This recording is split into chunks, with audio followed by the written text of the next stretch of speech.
Sahyadri group Mumbra में पिछले 30 सालों से आपकी खिदमत में, जहां अब तक 2000 से ज्यादा फैमिलीज ले चुकी हैं सपनों का अपना घर। अब लेकर आए हैं एक grand opportunity for property buyers. Project located just of Airoli Mulund link road.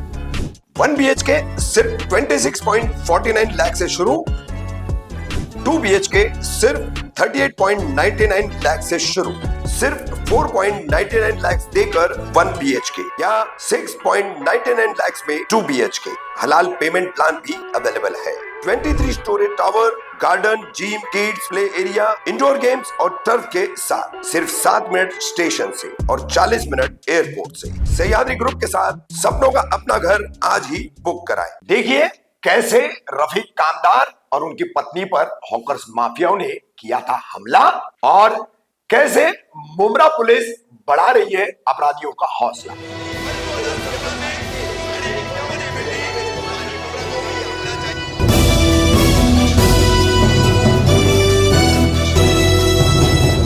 Rafiq Kamdar Hindustani reporter में आपका स्वागत है।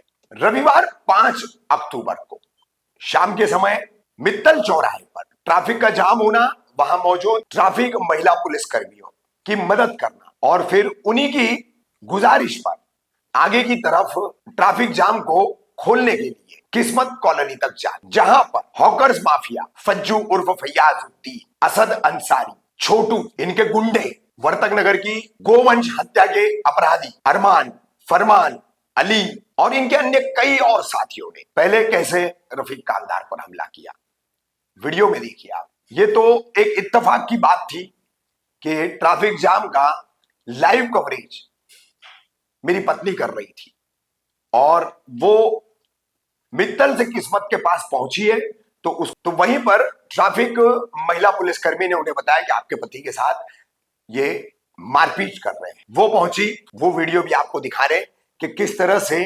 कुछ लोग हमें बचाने की कोशिश कर रहे थे और ऐसे में मेरी पत्नी वहां आई तो फिर किस तरह से मोबाइल छीना गया और फिर मेरी पत्नी को मैंने रोड क्रॉस करके कहा कि तुम जल्दी से पुलिस स्टेशन जाओ। तो रोड क्रॉस करके फला गार्डन जहां था पहले उस हिस्से में वो जैसे गई है तो वहां पर इन तमाम गुंडों ने, इनके साथ जितनी महिलाएं इन्होंने वादे बुलाई थी, उन्होंने उसको घेर लिया और इन गुंडों ने किस तरह से बर्ताव किया बता नहीं सकते, अल्फाजों में, शब्दों में उसको मैं बयान नहीं कर सकता। अब एक वीडियो आखिर का आप उसमें देखेंगे इस पूरी घटनाक्रम का। मेरे तमाम सब्सक्राइबर, व्यूवर्स से, मेरी तमाम मां बहनों से माफी के साथ मैं कहूंगा कि ये वीडियो हम जस का तस दिखा रहे, जिसमें मेरी पत्नी को किस तरह से घेरा गया है, किस तरह से उसके साथ गलत बर्ताव किया गया है और किस तरह से गाली गलौज की गई है, कैसी कैसी गालियां दी गई है। माफी के साथ मैं ये वीडियो आप तक पहुंचा रहा हूं। सच्चाई ये है, देर रात में मुमरा पुलिस ने हमारी एफआईआर ली लेकिन उसमें मोबाइल स्नैचिंग का, BNS का 309 का जो सेक्शन है, जो धारा है, वो नहीं लगाई। क्यों नहीं लगाई? जबकि आरोपी असद अंसारी खुद एक टुच्चे चैनल और पत्रकारों के सामने कह रहा है कि हमने मोबाइल छीना, उनके इंटरव्यू में कह रहा है, फिर भी पुलिस उसको नहीं ले रही है। क्या वजह है इसकी? क्यों कर पुलिस जो है मोबाइल स्नैचिंग की धारा नहीं लगाती? क्या वजह है कि पुलिस इन आरोपियों को गिरफ्तार नहीं करती? दूसरे दिन राजनीतिक रसूख के चलते, राजनीतिक वसीले के चलते ये सभी आरोपी सुबह से लेकर शाम तक पुलिस स्टेशन में अंदर बाहर खुले घूम रहे, लेकिन इनमें से एक को भी मुमरा पुलिस ने गिरफ्तार नहीं किया। जैसे कि आपको सभी को पता होगा कि मुझे जो फोन कॉल पर मारने की धमकी आई थी, गोली मारने की धमकी, तो उस वक्त हमने धरना आंदोलन किया था जिसमें एक मेरी तलाकशुदा औरत है जिसको मैंने तलाक दिया है, वो औरत आकर के वहां पर हंगामा करती है। तो वो धरने के पहले दिन शाम से धरना शुरू होता है, रात में आती है और हंगामा करने की कोशिश करती है लेकिन सफल नहीं हो पाती, कामयाब नहीं हो पाती है। दूसरे दिन फिर आती है और हंगामा करती है। दोनों बार वो पहले पुलिस स्टेशन जाती है, पुलिस स्टेशन में सीनियर पीआई अनिल शिंदे से मिलती है, दूसरे दिन भी सीनियर पीआई अनिल शिंदे से मिलती है और दोनों दिन लगातार पहले पुलिस स्टेशन जाके इनसे मिल करके फिर वो धरने के स्थल पर बाबा साहेब अंबेडकर चौक पर आती है। मान लीजिए और जान लीजिए कि मुझे जो जान से मारने की धमकी वाला, गोली मारने की धमकी वाला जो कॉल आया था, तब से लेकर ये पूरा मामला, ये पूरा इस मामले के असल सूत्रधार मुमरा पुलिस स्टेशन के वरिष्ठ पुलिस निरीक्षक अनिल शिंदे हैं।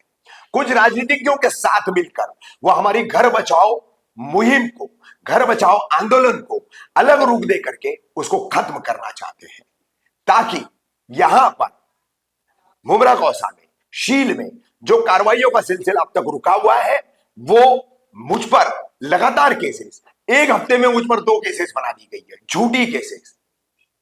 पहली उसी तलाकशुदा औरत को लेकर के उसका मॉलेस्टेशन करने की शिकायत मेरे खिलाफ, मेरे कुछ पत्रकार साथियों के खिलाफ दर्ज कराई गई है। उसके बाद अब यह हॉकर माफियाओं की आज पुलिस स्टेशन में उनके घूमने फिरने का अंत में वीडियो हम आपको दिखा रहे हैं कि कितने आराम से वो पुलिस स्टेशन में सुबह से शाम तक मौजूद है। इस वीडियो से आप अंदाजा लगा लेंगे।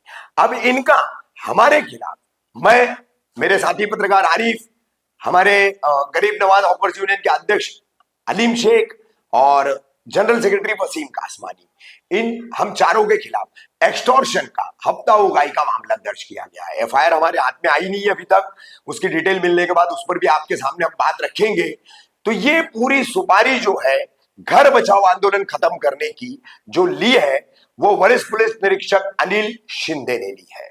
अब हमारा एक ही कहना है, हमारे नाथ बने हुए, हमारे गरीबों के आश्रयदाता बने हुए इस मुहिम को संबल देने वाले हमारे उप मुख्यमंत्री एकनाथ शिंदे साहब, उनसे विनती है कि वरिष्ठ पुलिस निरीक्षक अनिल शिंदे एक राजनीतिक सुपारी लेकर के, उनका नाम जो इस शहर में हो रहा है, इस पूरे इलाके में हो रहा है, उसको खत्म करना चाहते हैं। इस आंदोलन को खत्म करके रफीक कामदार पर झूठी केसेस बना करके, उनकी पत्नी पर, उनके तमाम साथियों को कानूनी फेरे में झूठे केसेस के जरिए फंसा करके इस आंदोलन को खत्म करना चाहते हैं।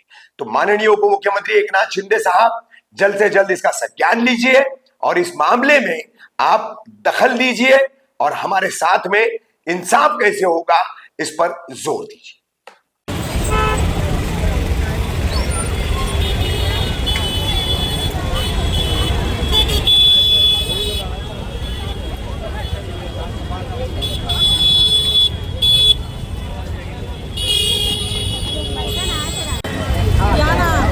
कुणाचं आहे?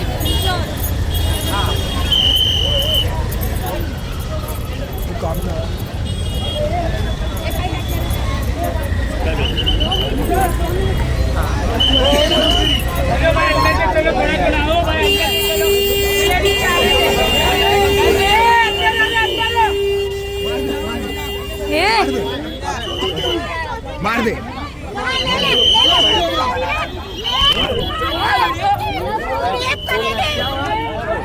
ले लो ये वीडियो।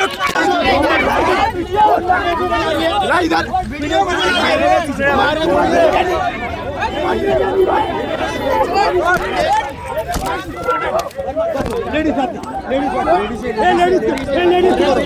रही है। मोबाइल का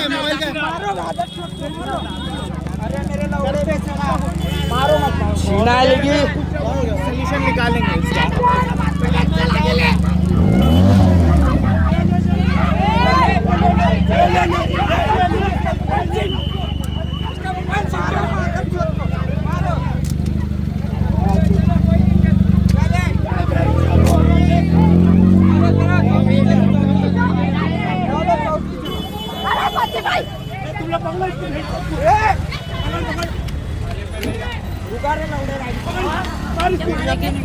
मेरा लाइव चल रहा है, मैं रिपोर्टर हूँ। रिपोर्टर है तो वीडियो को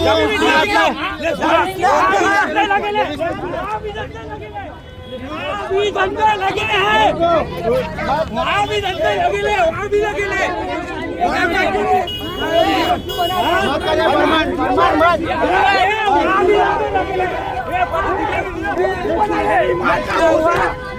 मोबाइल